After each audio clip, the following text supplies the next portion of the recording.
আপনারা একটা কথা শুনেছেন? অতি চালাকের গলায় দড়ি। ব্যাপারটা অনেকটা সেরকমই। আমাদের সিএম কি ভাবলেন? যে রাজ্যের হাইকোর্টে যেমন সবাই চিৎকার চেঁচামেচি বা এই রাজ্যে যেমন আমারটাই সবকিছু, আমি সবসময় চিৎকার চেঁচামেচি করে থাকি। এবার সুপ্রিম কোর্টে গিয়েও একটু দেখাই, একটু দাদাগিরি মানে দিদিগিরি করি। আর লোকজনেরা ভাববে, বাহ! দিদি কি কামাল করে দিল। কিন্তু ওটা ওটা যে সুপ্রিম কোর্ট, ওটা তো গলির মোড়ের কলতলা না যে ওখানে গলা বাজিয়ে ঝগড়া করবেন হয়ে যাবে। সেখানে তো ইয়েস স্যার, ওই স্যার ছাড়া আর কিছু বলতেই দিল না। আর দেওয়া উচিতও নয়। শুধুমাত্র জেলে যাওয়াটাই বাকি রয়ে গেল।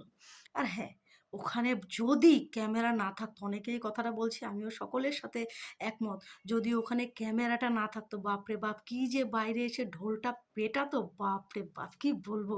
যে হ্যান করেছি, ত্যান করেছি, হ্যান করেঙ্গা, ত্যান করেঙ্গা। ও বাংলা না, ওখানে তো আবার হিন্দি বলবেন। হ্যান করেঙ্গা, ত্যান করেঙ্গা।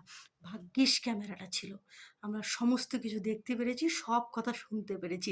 জয় ক্যামেরা জয়, জয় সুপ্রিম কোর্টের জয়।